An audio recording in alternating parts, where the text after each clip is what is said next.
Programme की प्रायोजक हैं गोल्डी मसाले। गोल्डी मसाले लाए हैं फ्रेश लॉक टेक्नोलॉजी जो रखे मसालों को हर समय फ्रेश। समर कूल लाइफ बनाए वंडरफुल समर कूल और थर्मोकूल वॉशिंग मशीन, इंडिया का नया अंदाज। नमस्कार, एजेंडा में आपका स्वागत है। खाड़ी देश जल रहे हैं, बारूदों की आग ज्वाला बनकर कहर बरपा रही है। अमेरिका इजराइल बनाम ईरान की वॉर की चपेट में सीधे तौर पर गल्फ के 9 देश हैं।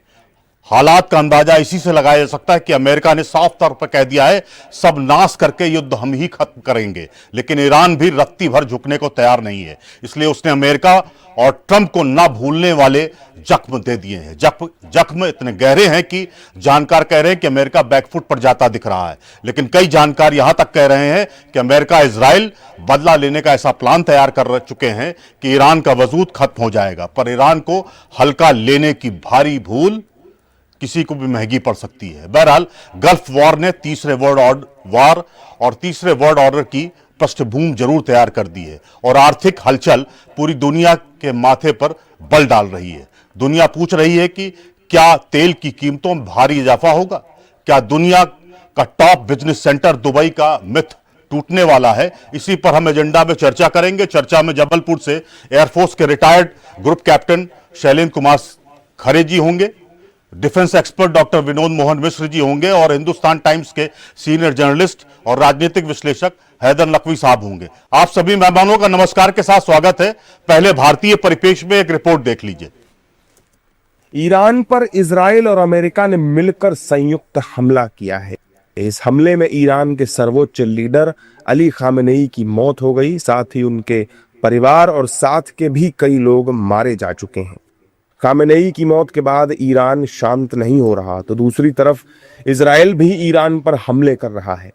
लेकिन इस युद्ध के बीच भारत में एक नई चर्चा शुरू हो गई है। दरअसल विपक्षी नेता युद्ध से 2 दिन पहले के पीएम मोदी के इजराइल दौरे पर सवाल उठा रहे हैं। विपक्ष पूछ रहा है कि यह कैसे हो सकता है कि पीएम मोदी को ईरान पर इजराइल की ओर से होने वाले हमले की जानकारी ही न हो। ऐसे वक्त पे क्यों गए थे हमारे प्रधानमंत्री? और इजराइल के अंदर एक आम राय थी, वहां पे आम लोगों को ये मालूम था कि प्रधानमंत्री के जाते ही ईरान पे हमला किया जाएगा। तो ये कैसे संभव है कि हमारे प्रधानमंत्री को मालूम ना हो?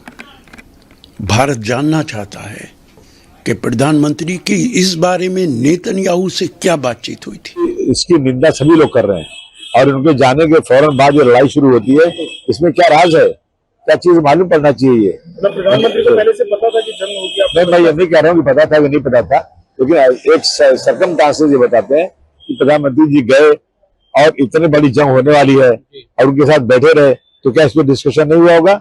मैं भारत प्रेस की सरकार से कहना चाहता हूँ, तुरंत बिचौलिया करके इस जंग को रुकवाने की कोशिश करना चाहिए, वरना लड़ाई वहां हो रही है, नुकसान इसका भारत वर्ष को भी बहुत बड़ा भुगतना पड़ सकता है। अब वो मोदी जी को पता था कि नहीं पता था, ये तो मोदी जी बताएं। लेकिन विश्व में शांति होनी चाहिए, युद्ध नहीं होना चाहिए। युद्ध में बहुत लोग मारे जाते हैं। जबकि विपक्ष के आरोपों पर एनडीए के नेता भड़क गए हैं और विपक्ष की सोच को लेकर ही सवाल उठा रहे हैं।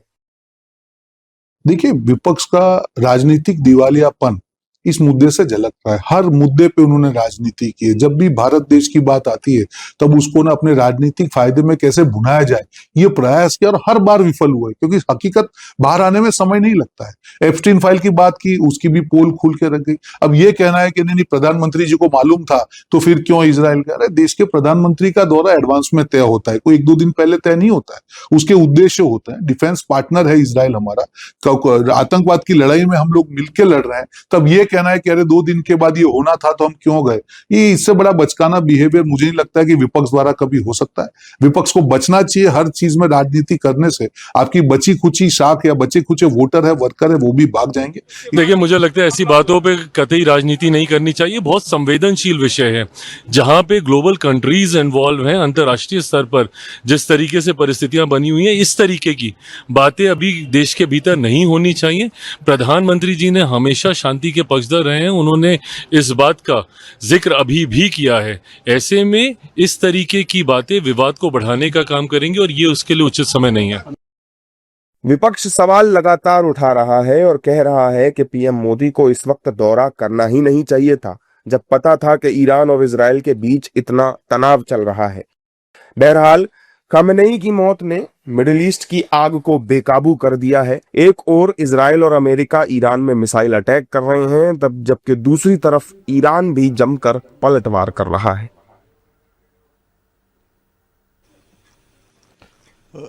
खरे साहब, शुरुआत आप ही से करेंगे। क्या आपको लगता है गल्फ वॉर ने पूरी दिशा बदल दी है? क्या वर्ल्ड ऑर्डर बदल रहा है क्या?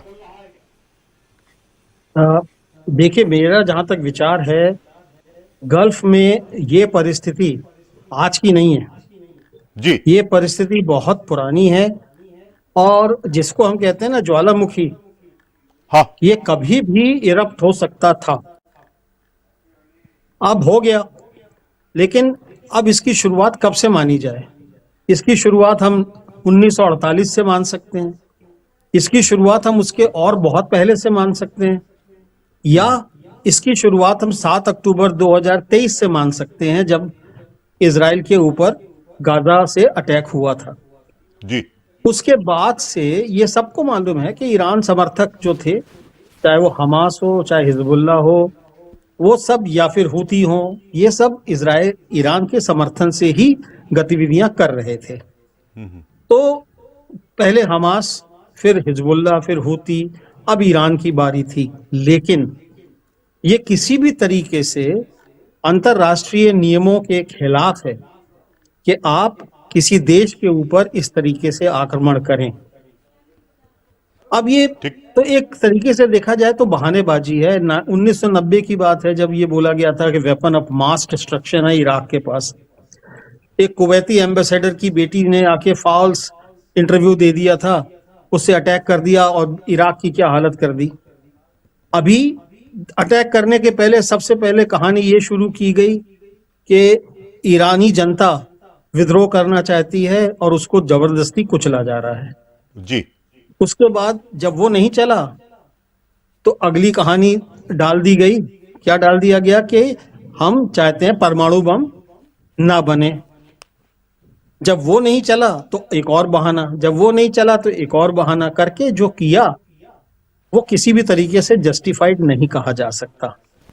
लेकिन अब ये शुरू हो गया है और शायद शुरू करने के पहले अमेरिका को और इजराइल को, खासकर अमेरिका को, इस यूएसए को इस बात की उम्मीद नहीं रही होगी कि परिस्थिति इस कदर बन जाएगी।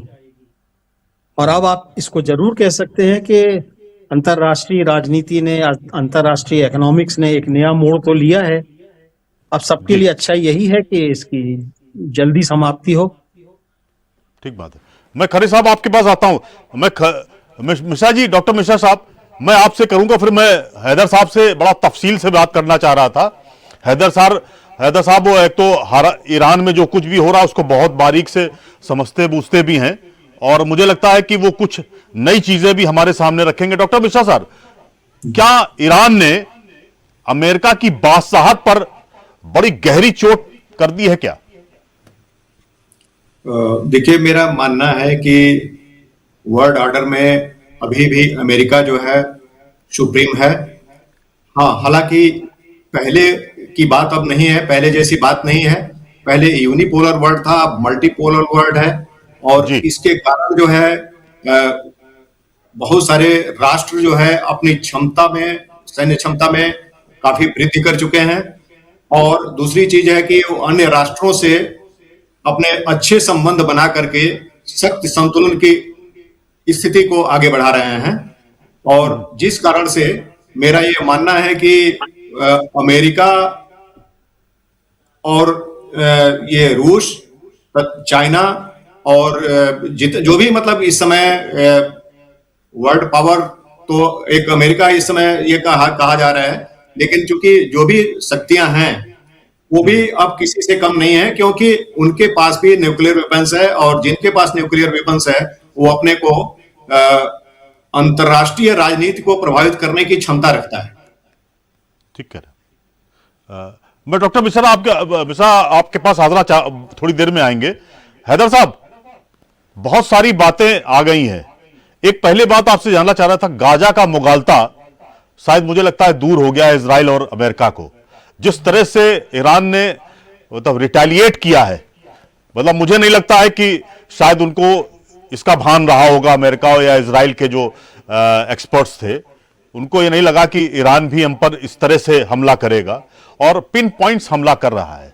अगर देखा जाए तो उसने सऊदी अरब को भी लिया है, कतर को भी लिया है, बहरीन को भी लिया है, साइप्रस को भी निपटाया है और ठीक से मतलब हमला किया है। और हॉर्मोज जो पॉकेट है उसको बिल्कुल डिस्टर्ब कर दिया है। तो जो ऑयल का प्रोडक्शन है और जो ऑयल की सप्लाई है, वो मैं ये मान के चल रहा हूं कि रात से करीब 33% अफेक्टेड हुई है।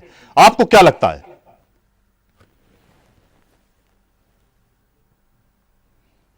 शायद आपका म्यूट है, अनम्यूट कर दीजिए प्लीज। सबको नमस्कार। और जी नमस्कार। आपने गाजा का मुगालता, गाजा जो एक बहुत छोटा जी है और उतनी ये ईरान है और लीजिए उतना बड़ा है।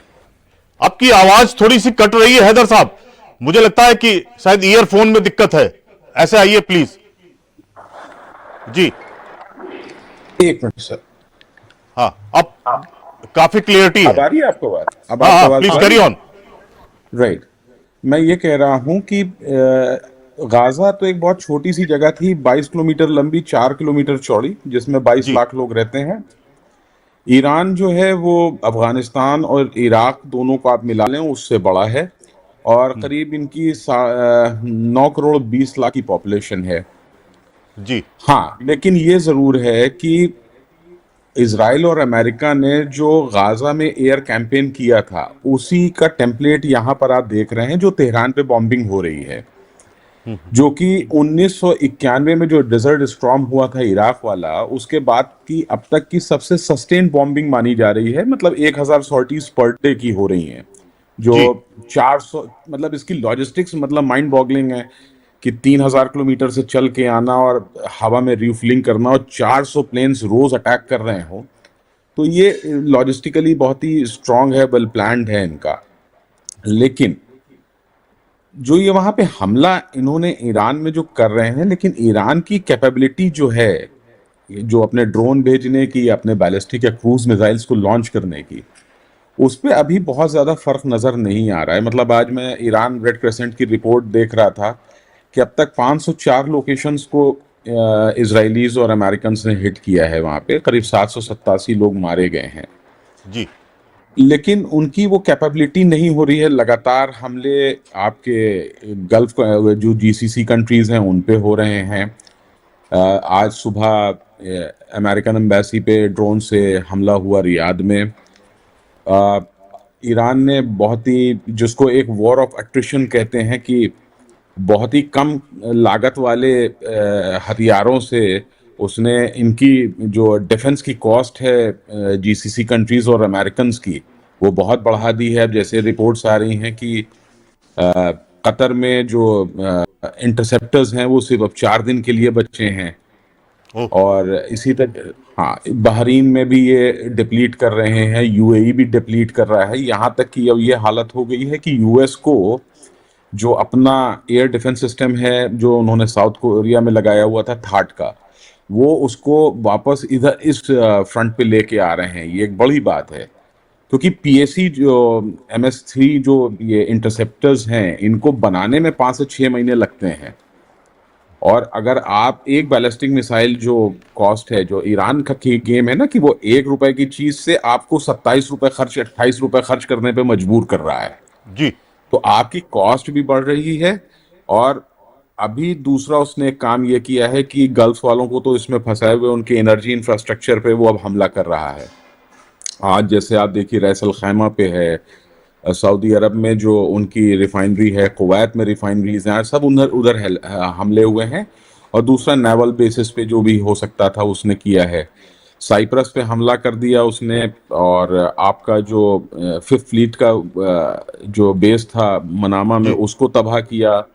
अब हालत ये है कि अमेरिकन को डिएगो गार्सिया जैसा बेस लेना पड़ रहा है, क्योंकि मनामा में उनकी जो सेंसरी, सैटेलाइट और रेडार का सिस्टम था वो उसने डैमेज किया। तो ये वॉर ऑफ एट्रिशन है ईरान का, और इससे वो काफी जो भी कर रहा है वो बहुत दिमाग से कर रहे हैं।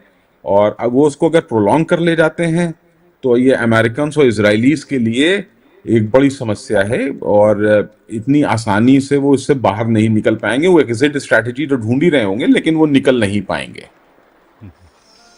हैदर साहब, एक जानकारी, चूंकि फिर आपको जाना भी है जल्दी, मैं जानना चाह रहा था कि इजराइल और अमेरिका ने कुछ हिस्से को, ईरान के कुछ हिस्से को छोड़ दिया है, वहां वो अटैक नहीं कर रहा है।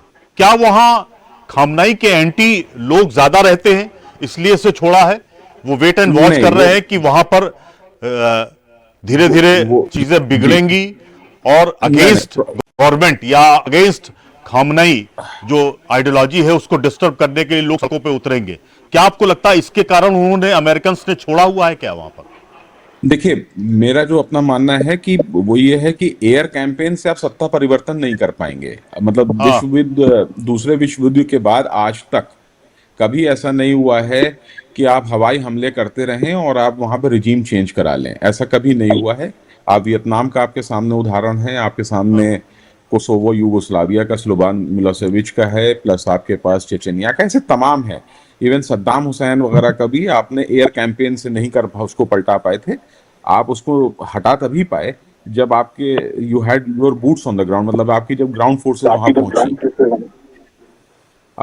यहाँ पर ईरान में भी यही अमेरिका का गेम प्लान है कि ये अभी कोशिश ये कर रहे हैं कि ये कुर्दिश लड़ाकों को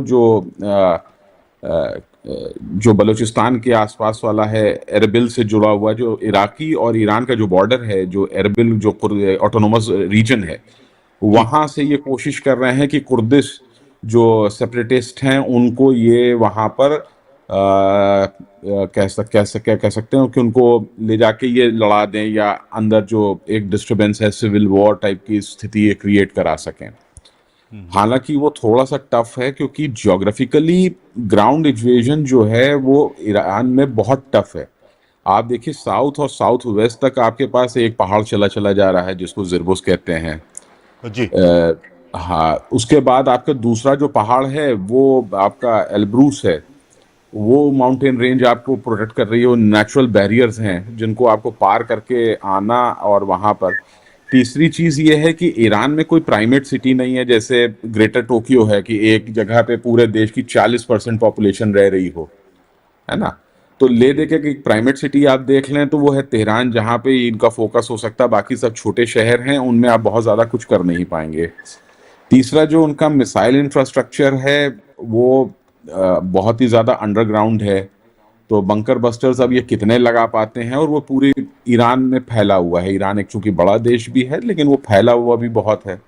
तो ये किस तरीके से उस चीज़ को डील करते हैं कि भाई ये कितनी साइट्स को, भाई अभी तक जो भी इनकी फोकस है वो ये है कि लॉन्च पे ये कोशिश, मतलब बम गिरा दें और जो लॉन्चर्स हैं उनको डिस्ट्रॉय कर लें, या जो अंडरग्राउंड फैसिलिटीज़ हैं उनको डिकैपिटेट कर लें।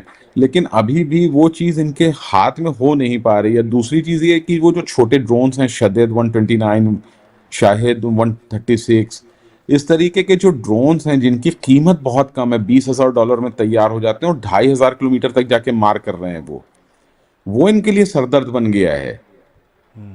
वो जो ड्रोन है वो बहुत इनके लिए सरदर्द बन गया। तो अब वो ईरानियंस कर क्या रहे हैं कि वो ड्रोन ज़्यादा उड़ा रहे हैं, उनको बैकअप कर रहे हैं आपके बैलिस्टिक मिसाइल से।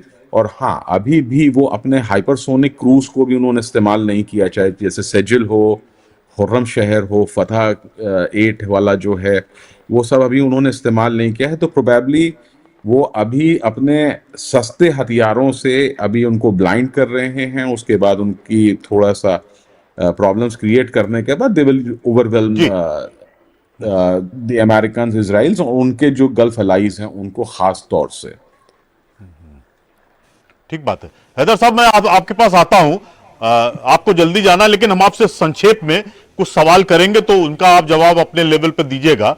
और मुझे लगता है कि शायद ईरान को आप नजदीक से जानते हैं, तो वो थोड़ा सा मैं जानना चाह रहा था कि, और मैं क्या जानना चाह रहा था, पूरी दुनिया जानना चाहती है, खासकर इंडियन पब्लिक तो जरूर जानना चाहती है आपके मुखारबिंद से। खरे साहब, दो तीन चीजें हैं। एयर पर जितना हम लड़ना चाह रहे थे, या जी वो हम उम्मीद कर रहे थे, या अमेरिका जो उम्मीद कर रहा था, क्या धोखा हो गया क्या उसके साथ? मिसकैलकुलेटिव हुआ है, कैलकुलेशन हुआ है क्या? नहीं, देखिए, ऐसा है कि धोखा तो नहीं हुआ है। ये अगर ईरान को छोटा समझने की गलती कोई नहीं कर सकता। ये आपको मालूम होना चाहिए कि दुनिया की जो सबसे बड़ी 20 सेनाएं हैं उनमें से एक ईरान की। टोटल उनके पास 6 लाख डिफेंस पर्सनल हैं, जिसमें से रेगुलर आर्मी के 3.5 लाख हैं और 2 lakh IRGC, Islamic revolutionary guard, जी, उनकी स्थापना तब की गई थी, जो अब वो अपने आप में बहुत ही काबिलियत वाली सेना मानी जाती है। इतना आसान नहीं है।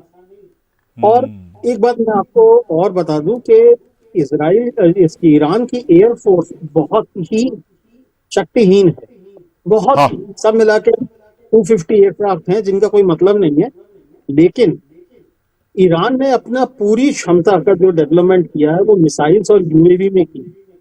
जैसे कि अभी हैदर साहब बता रहे हैं, उसने तो अभी खुर्रम शहर जो उनके पास 1500 हैं और 1500 kg का वॉर हेड है, जो कि 2000 किलोमीटर पे जाता है, गदर मिसाइल, हज कासिम, इमाद, कासिम बशीर, कितनी मिसाइलें हैं उनके पास। इतनी मिसाइलें हैं कि जिनकी बैलिस्टिक मिसाइल अकेली करीब 3000 तक होती है। अब ये आपको एक बात और बता दूं, जो पिछली बार जो लड़ाई हुई थी ईरान की और इजराइल की 12 दिन की, उसमें सब मिला के 12 दिन में ईरान ने सिर्फ 550 बैलिस्टिक मिसाइल और 1000 ड्रोन का इस्तेमाल किया था। तो अभी जो कैपेबिलिटीज ईरान के पास है, अगर वो रोज 100 मिसाइल, बैलिस्टिक मिसाइल लॉन्च करता है, तभी वो 30 दिन तक लड़ सकता है। और ये इतना आसान नहीं होगा USA के पास है या इजराइल के पास कि उनके साथ वो लड़ ले। अच्छा, इस लड़ाई की दो बहुत ही महत्वपूर्ण बातें हैं जो कि हम सबको समझना जरूरी। सबसे पहली बात तो ये है कि इसमें ये जो इस्लामिक दुनिया है, ये हैदर साहब अच्छे समझ पाएंगे, बता पाएंगे हम लोगों को। अब जैसे देखिए, ये जो ईरान है, ईरान शिया देश है, यहाँ भी 10% सुन्नी हैं, वो सब बॉर्डर स्टेट्स में रहते हैं। अगर मैं गलत हूँ तो हैदर साहब सही करते हैं। और दूसरी तरफ सऊदी अरेबिया है, जो कि सुन्नी देश है, वहां की भी 10 से 20% पॉपुलेशन शिया है, और वो सब ईस्टर्न सऊदी अरेबिया में रहते हैं, जहां पर कि वो मेजॉरिटी में है और पूरा ऑयल करीब करीब वहीं से प्रोड्यूस होता है। इस लड़ाई ने तो ये इस्लामिक वर्ल्ड है, इसको साफ तौर पे 2 धुरी में बांट दिया, शिया और सुन्नी। एक तरफ ईरान अकेला पड़ गया पूरी तरीके से बाकी देशों के कंपैरिजन में। यहाँ तक कि अगर आप पाकिस्तान को भी देखेंगे तो ईरानियन के जो कमांडर हैं, सरदार हुसैन मोहम्मद, उन्होंने ही कल एक इल्जाम पाकिस्तान पर लगाया है कि पाकिस्तान ने अपना एयर स्पेस आक्रमण करने के लिए दिया USA।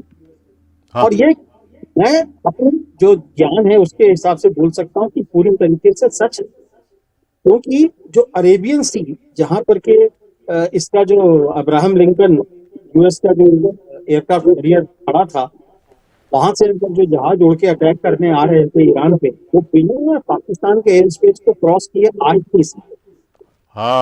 तो ये जो ये जो कहानी है कि पाकिस्तान का क्या हाथ था, लोग बोलते हैं कि मोदी 2 दिन पहले क्यों गए।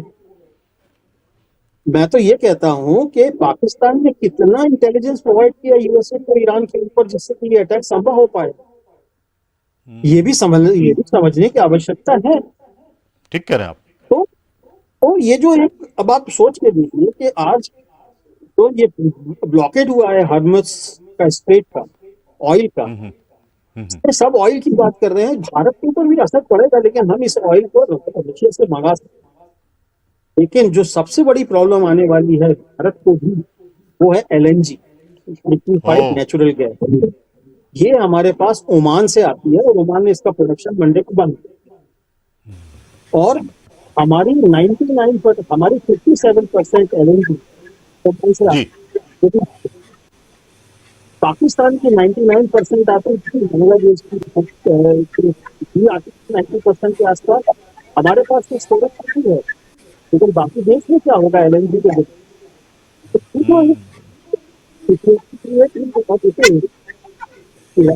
बहुत ही मैसिव तरीके से अटैक किया, कॉन्ट्रेक्शन किया।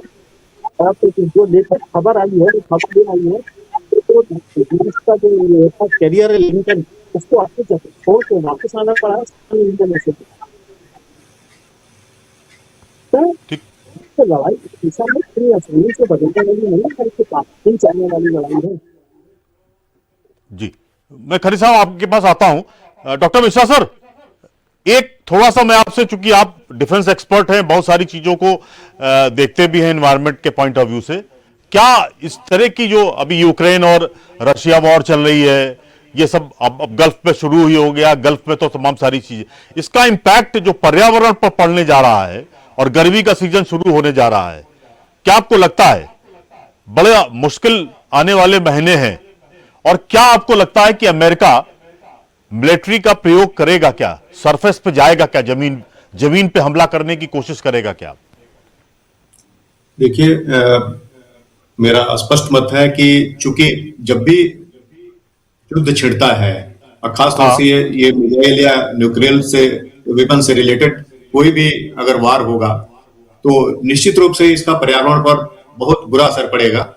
और वैसे भी चूंकि ग्लोबल वार्मिंग के वजह से पूरा विश्व में जो टेम्परेचर है और ओजोन लेयर है, वो सभी प्रभावित हो रहे हैं। तो मेरा मानना है कि अगर वार होगा और ये वार और अधिक तीव्रता प्राप्त करेगा, जैसे कि अभी तो मीडियम रेंज के ही मिसाइल्स इस्तेमाल किए जा रहे हैं, ड्रोन इस्तेमाल किए जा रहे हैं, लेकिन जैसे जैसे ये एक्सीलरेट होगा वैसे वैसे समस्या बढ़ती जाएगी। और क्योंकि यूक्रेन और रशिया का वार अभी हुआ है, छोटे मोटे कॉन्फ्लिक्ट होते ही रहते हैं, खासतौर से उसमें भी मिसाइल्स और छोटे छोटे हथियारों का प्रयोग होता है, तो निश्चित रूप से पर्यावरण पर इसका बहुत बुरा इम्पैक्ट होगा। जी, कह रहा मैं हैदर साहब, दो तीन चीजें हैं, आपने वैसे क्लेरिफिकेशन पहले ही कर दिया, क्लेरिफाई कर दिया है कि रिजीम बदलने का जो सपना अमेरिका ने पाल रखा है वो उसके लिए दूर की कौड़ी है, एक चीज। दूसरा, खामनाई की जो आइडियोलॉजी थी, क्या ईरान अब उसी पे चलेगा या उसमें कुछ हर्डल पैदा होगा? Please carry on sir. Iran को अगर आपको समझना है तो मैं आपको एक एनालॉजी दे सकता हूँ राजेश जी। हाँ, please carry on sir. Tehran, जैसे तेहरान है, तेहरान में दो इलाके हैं, एक नॉर्थ तेहरान है और एक साउथ तेहरान है। तो नॉर्थ तेहरान का वो इलाका जो होता है, वो वहाँ पे उसके अंदर वहाँ के एलिट्स रहते हैं, मतलब जिनके पास बहुत पैसा होता है, और वो ईरान तो ईरान और दूसरे यहीं से लोग निकल के दूसरे कंट्रीज में बसे हुए हैं जाके। और ये बड़ा इनका एक शाह के ज़माने में इनका एक बड़ा इन्फ्लुएंस होता था, ये सारी बड़ी पावरफुल फैमिलीज होती थी। फिर वहीं साउथ तेहरान में जो है वो आपका middle class, lower middle class का इलाका है, जो तकलीफ में है, स्ट्रगल में है और आइडियोलॉजिकली रूटेड है। तो अमेरिका ने और इजराइल ने जो भी कोशिश की थी तख्ता पलट की, जो वहाँ पे अभी क्या कहते हैं प्रोटेस्ट वगैरह हुए थे, वो बेसिकली डिपेंडेंट थे नॉर्थ तेहरान वाले क्लास पे, जो सोशल मीडिया का क्लास कहलाते हैं जी। और रिजीम जो है वो साउथ तेहरान वाले में मजबूत है। हालांकि एक उसमें डिसइल्यूजमेंट था पानी की वजह से, कि वहाँ पे पानी का क्राइसिस बहुत हो रहा था, सैंक्शंस की वजह से इकोनॉमिक हालात ख़राब हैं, लोग परेशान हैं और लोग एक बेहतर ज़िंदगी चाहते हैं। तो उसकी वजह से उसमें एक वो था जिसको फ़ायदा उठा सकते थे, लेकिन खामनेई साहब को इक्वेशन से निकाल देने के बाद अब वो एक रैलिंग पॉइंट बन गए हैं उस क्लास के पास, जो मतलब जिसकी जो सामाजिक ताकत सबसे ज़्यादा है, सामाजिक तबका सबसे अहमियत रखता है, वो उसके लिए अब एक रैलिंग पॉइंट बन गए हैं। आप देखिए हर शहर में आपको लोग, आज भी तेहरान में प्रोटेस्ट चल रहे हैं कि जो उनको मारा है उसका बदला लेना चाहिए। लोग घरों में नहीं हैं, सड़कों पे हैं। इस्लाम शहर हो, चाहे इस्फहान हो, चाहे वो करमान शाह हो, हर जगह प्रोटेस्ट चल रहे हैं और सड़कों पे प्रोटेस्ट चल रहे हैं। तो एक तरीके से अली खामनेई साहब का जाना बेसिकली जो एक फॉल्ट लाइंस थी ईरानियन सोसाइटी में बढ़ रही थी, जिसका फायदा अमेरिकन इजरायलीज उठा सकते थे, वो उनकी मौत ने बंद कर दिया है, वो सीमेंट कर दिया है। और अब वो इतना आसान नहीं होगा वहां पर पब्लिक अनरेस्ट फैलाना या सिविल अनरेस्ट क्रिएट करना। और जैसे मैं आपको पहले भी कह चुका हूं कि ग्राउंड इन्वेजन अमेरिकन के लिए बहुत टफ है, क्योंकि जो जियोग्राफी है वो बिल्कुल ईरान को एक फोर्ट्रेस बनाती है, उससे आप पार नहीं पा पाएंगे। अब आपके पास इतने ट्रूप्स नहीं होंगे कि आप ट्रूपिंग करा दें, वो वहां से वैसे हो जाए। तो इसीलिए ये बेसिकली कोशिश कर रहे हैं कि कुर्दिश मिलिशियास को लेके ये एक वहां पर ग्राउंड पे एक तरीके की प्रॉब्लम्स क्रिएट कर सकें ईरानियन रिजीम के लिए। और एक चीज मैं आपको और बताना चाहता हूं जो मुझे अब लग रहा है कि वो हो जाएगा, ये शायद लोगों को मालूम है कि नहीं, क्योंकि अली खामनेई नहीं चाहते थे कि जो मुझे मालूम है थोड़ा बहुत, मैं रहा हूँ ईरान में करीब 90 दिन ड्यूरिंग ग्रीन रेवोल्यूशन 2009 में, वहाँ से मैंने रिपोर्ट भी किया है। तो हम तब आप साथी हुआ करते थे हिंदुस्तान टाइम्स ऑफ द। तो 2009 में तो खामनेई साहब का ये था कि वो एटम बम के बड़े पैरोकार नहीं थे, लेकिन वो ये चाहते थे कि ऐसा कुछ हो जाए कि एक डिटरेंस बना रहे, हम पे हमला ना हो और हम अपना काम करते रह जाएं। तो वो एक जो आखिरी पिलर था वो तो चला गया। मुझे लगता है कि अब सारा फोकस ईरान का होगा वो किस तरीके से एटॉमिक बॉम्ब को प्रोक्योर करे या बना ले। ठीक कह रहे। अब ये सारा फोकस ये है, क्योंकि Ali Khamenei was the last person who didn't want a bomb. अब यहाँ पर दूसरा चल रहा है। और जैसे खरे साहब कह रहे थे ना कि शिया सुन्नी वाला जो फॉल्ट लाइंस हैं वो गहरे होंगे, वो हमेशा से गहरे थे उस रीजन में। और लेकिन एक इशू ये भी है कि जो पब्लिक है, जनरल पब्लिक है, वो बहुत ज़्यादा अपनी अपनी सरकारों से भी खुश नहीं है कि उनकी जो पॉलिसीज हैं। आप तो अभी तक दमन की, जैसे अगर ईरान पे दमन का आरोप लगता है तो सऊदी अरब भी दमन ही करता आया है, ठीक बात है, या बहरीन है वो भी दमन करता आया है। तो वहाँ की पब्लिक में है, अब जैसे बहरीन है शिया मेजॉरिटी है, वहाँ पे रॉयट्स शुरू हो चुके हैं। सऊदी अरब में अभी पहली बार उन्होंने रिकंसाइल किया था शिया कम्युनिटी से, और एक पहला मिनिस्टर उन्होंने दिया है शिया कम्युनिटी से, अभी तक आज तक नहीं था। तो वो रिकंसिलिएशन चल रहा था, तो वो हो सकता है रिकंसिलिएशन अभी आगे कुछ और बेटर हो, क्योंकि ईस्टर्न प्रोविंस, जैसा खरे सर कह रहे थे, ईस्टर्न प्रोविंस जो है वो बहुत ही इंपॉर्टेंट प्रोविंस है, क्योंकि सारा ऑयल वहीं पे मौजूद है जी। तो ये शिया सुन्नी तो बढ़ेगा ही बढ़ेगा। लेकिन उसके पीछे एक और भी है कि जैसे शियाई फोर्सेस हैं जो अमेरिकन के खिलाफ कार्रवाई नहीं होने दे रही हैं वहाँ पर आपके इराक में, तो ज़्यादातर शियाईज हैं उसके अंदर, तो वो भी एक चीज़ है। और वो सुन्नियों तक बात नहीं जा रही है, इराक में भी ये है, तो वो एक है। लेकिन मेरे ख्याल से एक इशू वो ये बनेगा, ज़रूर बनेगा, आगे पीछे बनेगा। इसको ये लोग हवा भी देंगे, क्योंकि इजरायलीज इस तरीके का काम में माहिर हैं। ठीक बात है।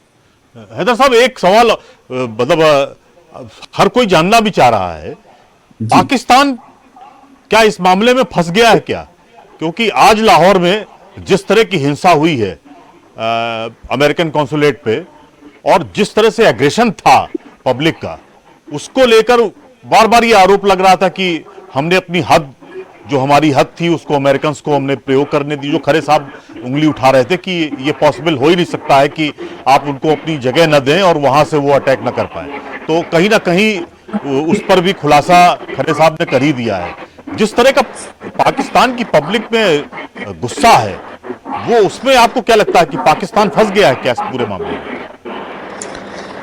नहीं, पाकिस्तान के लिए तो प्रॉब्लम अब है ही है कि देखिए उधर अफगानिस्तान है, और जब ये जंग कभी खत्म होगी तो आप ये मान के चलिए कि अब पाकिस्तान स्टेबलाइज नहीं रह पाएगा, क्योंकि अफगानिस्तान उनके पीछे रहेगा ही रहेगा। और दूसरा, अब ईरान भी उनको बलूचिस्तान में चैन लगाने नहीं देगा, क्योंकि पाकिस्तानीज ने अपना, पहले भी 12 दिन की जंग के अंदर भी ये बात आई थी कि पाकिस्तान ने अपना एयर स्पेस दिया था अमेरिकन प्लेन्स को, ये पहली बार नहीं है। जो जून 25 पिछले साल की 12 दिन की जो जंग हुई थी इसराइल वर्सेस ईरान की, उसमें तब भी इन्होंने अपना एयर स्पेस प्रोवाइड किया था।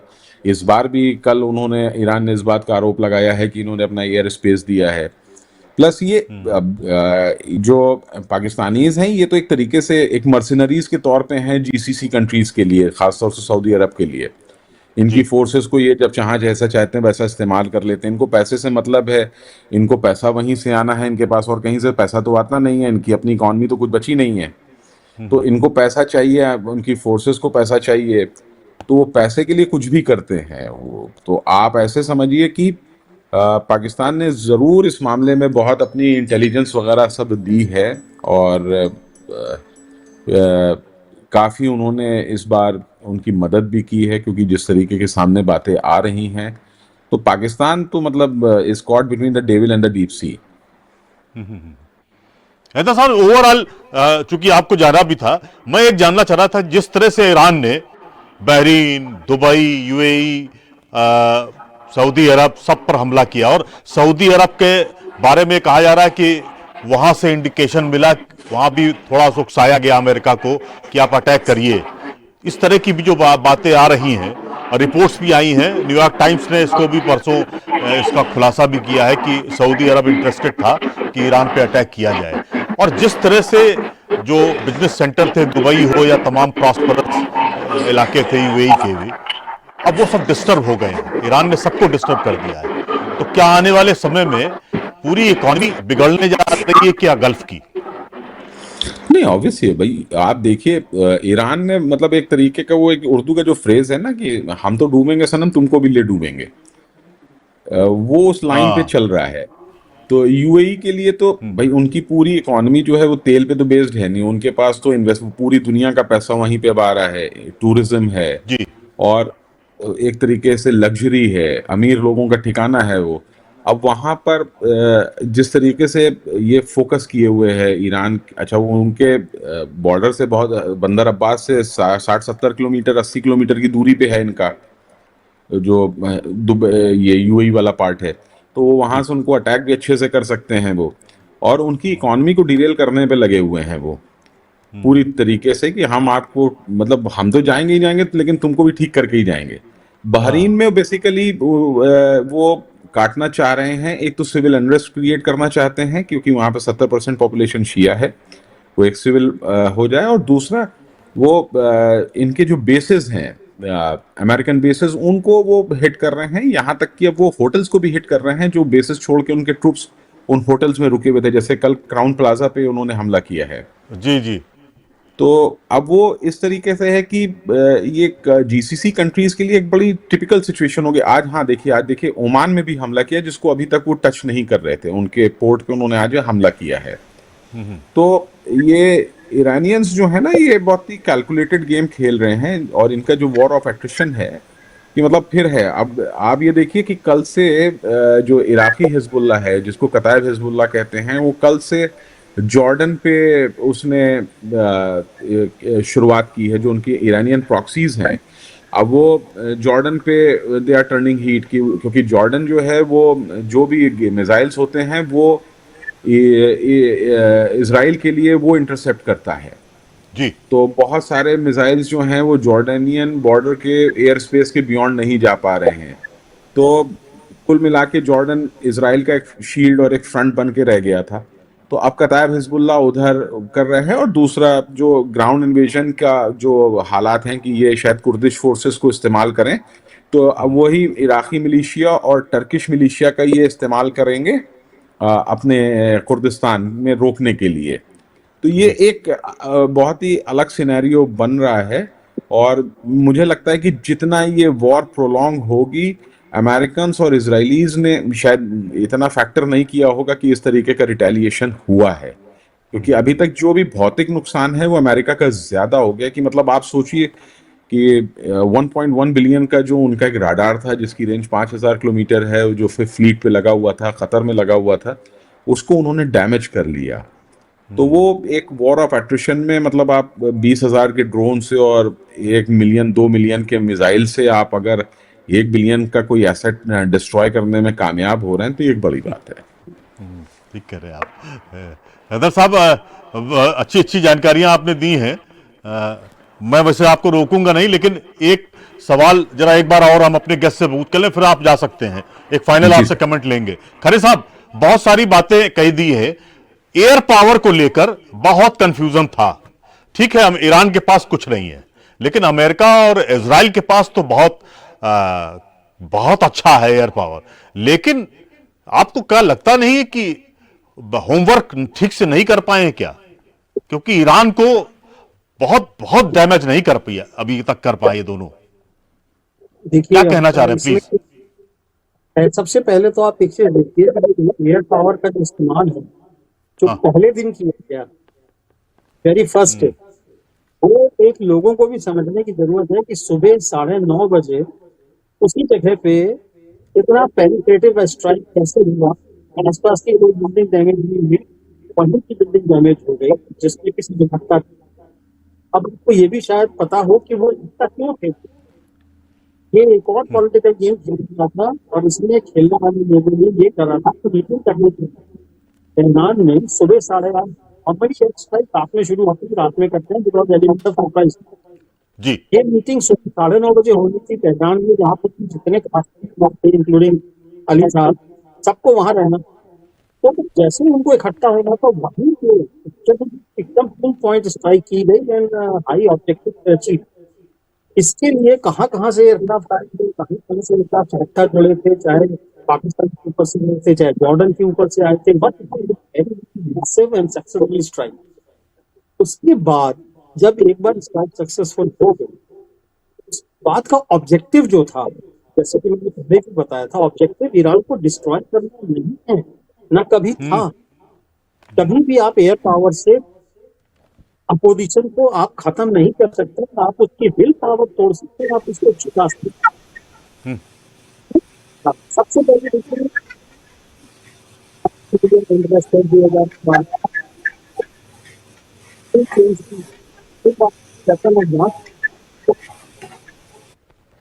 एयर पावर का इस्तेमाल जैसे हो रहा था। आपको एक और इंटरेस्टिंग चीज पता चली होगी कि कुवैत में 3 फाइटर जेट्स यूएसए के क्रैश हो गए। हाँ जी। अब ये कहानी सुना दी गई कि that was a friendly fire from Kuwait, from Qatar, जिससे कि वो गिर गए।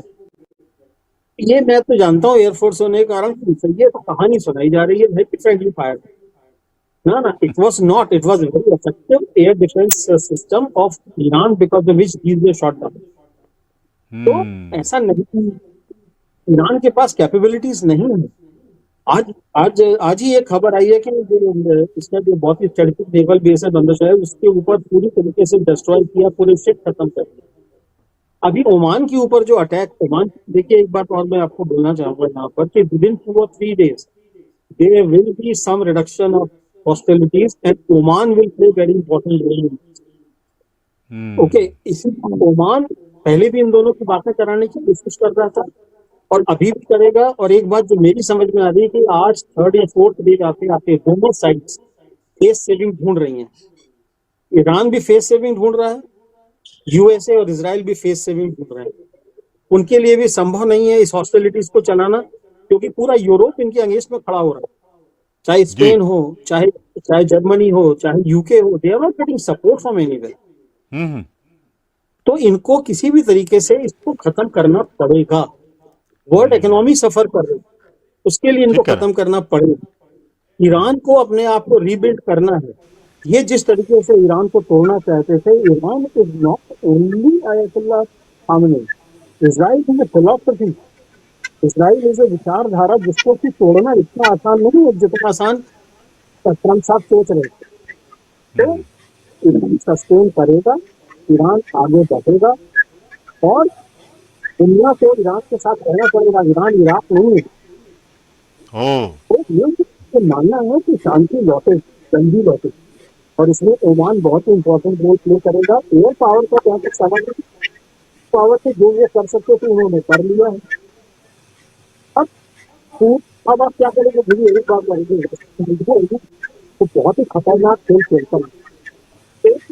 ईरान में बहुत लोग कहते हैं कि जब वहाँ आर्मी होटल नहीं रुकेगी तो वो होटल नहीं अटैक करें। जब ईरान ने साफ साफ बोल दिया है कि हम अपने देशों को, जब अन्य मित्र देशों को इन पे हमला नहीं करें, यूएसए के एस्केलेशन से हम उन पर अटैक करें। ठीक करें। उन्होंने इस बाद में यूएस असेंबली पे यूएस एम्बेसी का अटैक किया, उन्होंने अरामको पे क्या ऑयल रिफाइनरी अटैक किया, शहरी में जो कमांड सेंटर है यूएसए का अटैक किया। अभी पर ऐसी जगह अटैक नहीं कर रहे हैं जो कि इन देशों की चीजें हैं। ओमान में भी जो अटैक हुआ सिविल ऑयल टैंकर पे हुआ। तो हमको दोनों साइड को देखना पड़ेगा कि कहाँ क्या हो रहा है, कैसे हो रहा है। आगे देखिए किस तरीके से आगे चीजें चलती है। ठीक बात है सर। मैं आपके पास आता हूं सर। डॉक्टर शर्मा मिश्रा जी, एक बात आपसे जानना चाह रहे थे कि जो भी वॉर हो रही है इस समय गल्फ में, इसमें ईरान ने ये क्या कि भाई हम सबको ले डूबेंगे, ये एक बात उन्होंने एक मैसेज तो फ्लोट कर ही दिया है कि हम किसी को छोड़ेंगे नहीं, आप सबको डिस्टर्ब कर देंगे। क्या आने वाले वक्त में, खरे साहब कह रहे थे कि ओमान कहीं नहीं कहीं मीडिएशन का काम करेगा, लेकिन अभी जो हालात हैं उसमें कहीं कहीं आपको लगता है जो ट्रंप हैं वो पता नहीं कब क्या कह दें और क्या कर जाएं, कह नहीं सकते हैं, लेकिन ट्रंप को लेकर बड़े संशय की स्थिति है। क्या आपको लगता है इस वार से थोड़ा उनके भी ताजिए ठंडे हुए हैं क्या? जरूर। देखिए, ऐसा है कि जी, इस समय जो जितने भी ये हमारे खाड़ी के देश हैं, ये हाँ, इन पेट्रोलियम पदार्थों की बहुत ज्यादा प्रचुरता है। और इनका जैसे कि यूएई है, दुबई है, ये सब यहाँ पे मतलब टूरिज्म का बहुत प्रभाव है और विदेशी नागरिक बहुत आते हैं। और चूंकि अब ये गल्फ के सारे जो स्टेट्स हैं वो समृद्ध हो चुके हैं, वो किसी तरीके से ये चाहेंगे कि वार को जो है एक्सीलरेट होने से रोका जाए। वो निश्चित रूप से ये मीडिएशन करेंगे, जरूर चाहेंगे कि इस युद्ध को यहां पर समाप्त किया जाए। दूसरी बात यह है कि ट्रंप की जो एक तरीके से अमेरिका की चौधराहट, जिसको बहुत पहले से यह शब्द कहा जाता है कि अमेरिका चौधरी बनता है पूरे विश्व में, तो अभी वो ऐसी स्थिति में वो भी नहीं है कि उनकी जो आर्थिक क्षमता है वो काफी बड़ी हो चुकी है, उनकी क्षमता में काफी वृद्धि हो चुकी है। हाँ, उनके पास वेपन्स हैं, इसको माना जा सकता है, और निश्चित रूप से अपने न्यूक्लियर वेपन्स में तथा अन्य जो उनके रिसोर्सेज हैं उसमें उन्होंने काफी वृद्धि कर ली है और एक शक्तिशाली राष्ट्र के रूप में वो जरूर जाने जा रहे हैं। लेकिन मेरा मानना है कि ये छोटे छोटे जो कॉन्फ्लिक्ट होते हैं और इसमें अमेरिका का प्रत्यक्ष या परोक्ष रूप से जो इन्वॉल्वमेंट होता है, उसमें उनको काफी भारी मात्रा में नुकसान उठाना पड़ता है। तो निश्चित रूप से अमेरिका के ऊपर भी इसका बहुत बुरा असर पड़ रहा है। और हमको ये लगता है कि चूंकि इसमें जो देश, जो बड़े देश हैं और जो इस समय अभी तक उनकी किसी भी तरह की कोई कूटनीति इस युद्ध को रोकने में जो कामयाब हो सकती है, वो सामने नहीं आई है। तो इसलिए कहा जा सकता है कि कुछ ऐसे कंट्री हैं जो चुप हैं, वेट एंड वॉच की स्थिति में हैं कि आगे देखें क्या होता है। लेकिन ये मेरा मानना है कि चूंकि युद्ध को कभी भी जायज नहीं ठहराया जा सकता है, और निश्चित रूप से विश्व के बहुत सारे देश और खासतौर से जो युद्ध लड़ रहे हैं, उनकी आर्थिक विकास की क्षमता पर बहुत बुरा असर पड़ेगा। ठीक बात। मैं आता हूं डॉक्टर मिश्रा सर। हैदर साहब, एक फाइनल कमेंट आपसे चाह रहे थे। क्या टर्की क्या बादशाहत होने का सपना टूट रहा है क्या? वो चाह रहा था कि खमनई अगर चले जाएं तो फिर हम मुस्लिम कंट्रीज या मुस्लिम देशों के राजा हो जाएं। क्या वो सपना टूटता हुआ दिख रहा है क्या ईरान के रिटेलिएशन से? नहीं, वो तो है ही है कि बेसिकली देखिए दोनों पड़ोसी भी हैं और 16वीं शताब्दी से एक दूसरे के साथ अगल बगल रह रहे हैं। जो रज्जब अर्दोगान हैं, उनका ये एक पुराना सपना है कि ओटोमान वाला जो एक सल्तनत थी उसको रिवाइव किया जाए और उसके वो सुल्तान बने। ये उनकी एक हमेशा से ख्वाहिश रही है। लेकिन इस ग्लोबल ऑर्डर में जो है ना, वो आप देखिए कि यूएस और इजराइल जो हैं पिछले 1-1.5 साल के अंदर सबको एक एक इक्वेशन से हटाते चले जा रहे हैं। उन्होंने शुरुआत की लेबनान से, हिजबुल्लाह के जो लीडरशिप थी उनको क्लियर किया, उसके बाद वो वेनेजुएला में निपटा, उन्होंने मारदुरो को हटाया, अब उन्होंने खामनेई को इस इक्वेशन से हटाया है। तो नेक्स्ट जो सबसे स्ट्रॉन्ग मैन बचे हैं वो अर्दोगान ही हैं, तो नंबर उनका ही है।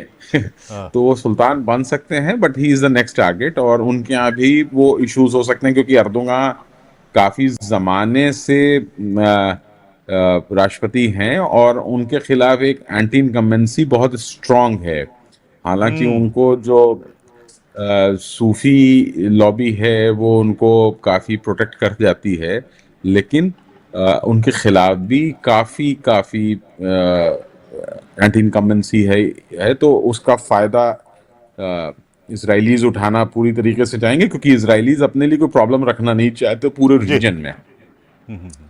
क्योंकि उन्होंने देखिए सऊदी अरब को भी अपने साथ कॉम्प्रोमाइज किया हुआ है, बाकी जीसीसी कंट्रीज को भी सबको कॉम्प्रोमाइज किया हुआ है, तो कोई उनके खिलाफ खड़ा नहीं होता है। बस वो एक स्टेटस क्वो वाला एक चलता रहता है कि साहब आप अपने में रखो, हमको बचाए रखो, हमारा इन्वेस्टमेंट सेफ रखो। और उसमें ईरानी एक उनके लिए एक थॉर्न था जो उनसे अलग चल रहा था, तो वो उन्होंने अपना मैनेज कर लिया है। मुझे लगता है कि अर्दोगान साहब को काफी होशियार रहने की जरूरत है। ठीक बात है। आपका बहुत बहुत शुक्रिया हैदर साहब। आपको रोजा भी तोड़ना है, मैं डिस्टर्ब नहीं करूंगा आपको। अब मैं खरे साहब और डॉक्टर मिश्रा साहब से बात करूंगा, फिर कभी आपको जोड़ूंगा। खरे साहब, बहुत सारी बातें हैं। आपने एक दिन मुझसे मतलब कहा था कि ऑयल टैंकर को लेकर बड़ा हो रहा है, वहां स्ट्राइक कर दी गई है, बहुत डिस्टर्बेंस है ऑयल के पॉइंट ऑफ व्यू से। तो आने वाले वक्त में सब कुछ झगड़ा तो कहीं ना कहीं तेल का ही है। आपको क्या लगता है कि मतलब अमेरिका भी वही चाहता था कि हमारे जरिए तेल खरीदा जाए, तो क्या आपको लगता है कि इस पूरे वॉर के चक्कर में रूस पर जिस तरह से सैंक्शन लगाए गए थे, अब वो दरवाजा खुलने जा रहा है क्या इंडियन प्रोस्पेक्ट से, या एशिया के पॉइंट ऑफ व्यू से जानना चाह रहे थे आपसे? देखिए, अगर ये इम्पास चल रहा है जो परिस्थिति चल रही है, अगर ये 2 दिन में या 3 दिन में खत्म नहीं हुई तो कोई भी इसके रूसी तेल को खरीदने से रोके, खासकर भारत की पॉलिसी बिल्कुल सिंपल है कि को जो शांति है तो हमें अपना और अपने देश के रक्षा का हित देखना सबसे आवश्यक है। तो अगर तेल वहां से नहीं आएगा तो बच्चे किसी साउथ चाइना वहां से हमारे पास तेल आ। और एक बात और, हमारे पास 90 दिनों का और तो हमारे देश में 90 दिन तो रिसाइकिल उनके पास जो कैपेसिटी है वो सिर्फ 3-4 दिनों की। कच्चा तेल नहीं मिला तो रिफाइनरी शो करने के लिए। और जहाँ तक जो प्राइवेट तेल से निर्माण करते ये कहीं ना कहीं से अपना जवाब नहीं देते। और मेन प्रॉब्लम अभी हुई है जो मैं आपसे बात कर रहा हूँ, जो राइस टैंकर था वहाँ से स्टेट और हरमुज को बंद नहीं किया। ठीक है, ये जो एक तो निकल रहा था, ये जब कहते हैं ट्रेन से बड़ी निकल जाती है, निकालने नहीं देती। ज्यादातर जो बंद है वो बंद खुद करने का शिकन नहीं, वो बंद अपने शिकन में जो ट्रेन से बंद निकल रहा है पानी उसके ऊपर एक मिसाइल गई उसे आ रहा। तो इसके बाद में जो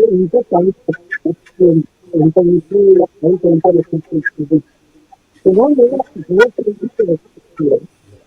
provide us new data for students security and will be able to conduct data business without any deduction.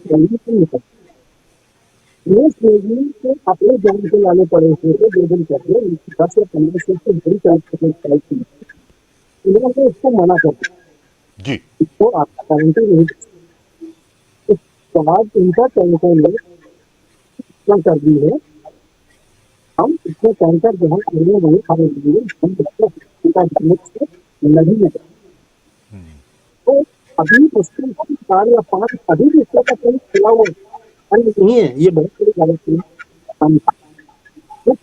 अभी भी निकाल नहीं। और लेकिन जो ऑयल टैंकर है उन्होंने अपनी एसोसिएशन में तय कर दिया कि हम ऑपरेट नहीं करते।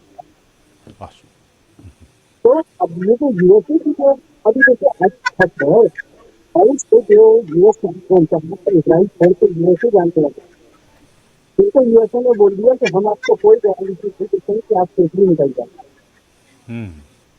तो कहीं ना कहीं तो यूएसए की जान फंसी हुई। ठीक बात। और ये भाई का है इसका कुछ ना कुछ सॉल्यूशन जल्दी निकालना पड़ेगा, वरना यूएसए बोलेगा कि रशिया का ऑयल मत। खरे साहब, क्या आपको लगता है, एक फाइनल कमेंट आपसे चाह रहे थे बहुत संक्षेप में, क्या वॉर अभी चलेगी, या अमेरिका तो कह रहा है कि 4, 5, 6 हफ्ते तक चल सकती है, लेकिन आपको क्या लगता है जो सिचुएशन दिख रही है उसमें तो बहुत सारे लोग, बहुत एक्सपर्ट्स कह रहे हैं कि 4-5 दिन के बाद इसमें कहीं ना कहीं बीच में सीज फायर हो जाए। कोई दिन पहले बताया मेरे को 48 घंटे में कोई खबर मिलेगी, 48 घंटे अगर नहीं मिली 48 घंटे तो फिर ये बहुत लंबा खींचेगा कम से कम। ठीक बात। मैं जरा डॉक्टर मिश्रा सर एक फाइनल कमेंट आपसे चाह रहे थे। खरे साहब ने तो कह दिया कि 2-4 दिन, मतलब 2-3 अगर हम लोग इंतजार करें अच्छी खबर होगी इसको वॉर रुकने की, अगर नहीं हुआ तो फिर वो लंबा चलेगा। आपका क्या मत है, क्या जिस तरह की दोनों तरफ से तैयारियां हैं, क्या वॉर लंबा खींचने की संभावनाएं देख रहे हैं क्या? एक फाइनल कमेंट संक्षेप में सर। जी, वर्तमान परिप्रेक्ष्य में ये कहा जा सकता है कि यह युद्ध, अगर जो जिम्मेदार राष्ट्र हैं, जैसे भारत एक जिम्मेदार राष्ट्र है जी, तो भारत जैसे अन्य भी जो देश हैं, जैसे रशिया है, चाइना है, ये सब मिलकर के अगर प्रयास करें तो इस युद्ध को रोका जा सकता है, या अप्रत्यक्ष रूप से अगर इन बड़ी शक्तियों का कहीं न कहीं से अगर इस युद्ध को एक्सीलरेट करने के लिए अगर समर्थन है तो फिर ये युद्ध लंबा खींचेगा। ठीक बात है। और सर, मैं आपकी बात समझ गया। आपका बहुत बहुत धन्यवाद खरे साहब, बहुत बहुत धन्यवाद आपका। बहुत कॉन्क्रीट और बहुत स्पेसिफिक आपने तमाम सारी जानकारियां दी हैं, और खैदर साहब ने भी अपने लेवल पे बहुत सारी चीजें, लेकिन खरे साहब और डॉक्टर मिश्रा सर बहुत अच्छी बातें आपके जरिए आई हैं। हालांकि बहुत सारे लोग रख रहे हैं, लेकिन जो कुछ चीजें हम लोगों को चाहिए थी और पब्लिक के पॉइंट ऑफ व्यू उसकी बहुत मतलब बढ़िया जानकारियां आप लोगों के जरिए मिली हैं। आप दोनों मेहमानों का बहुत बहुत धन्यवाद। दुनिया में हो रहे युद्धों ने तबाही का मंजर दिखाकर मानव जाति के लिए बड़ा चैलेंज पैदा कर दिया है। पर्यावरण हाशिए पर जा रहा है, वर्चस्व की लड़ाई इतनी तीखी होती जा रही है कि आने वाला समय दुनिया के लिए अच्छा नहीं होने वाला है। चलते चलते किसी ने सच कहा है कि शांति ही जिंदगी का असली लाभ है। होली की ढेर सारी शुभकामनाएं, खूब रंग खेलिए। धन्यवाद।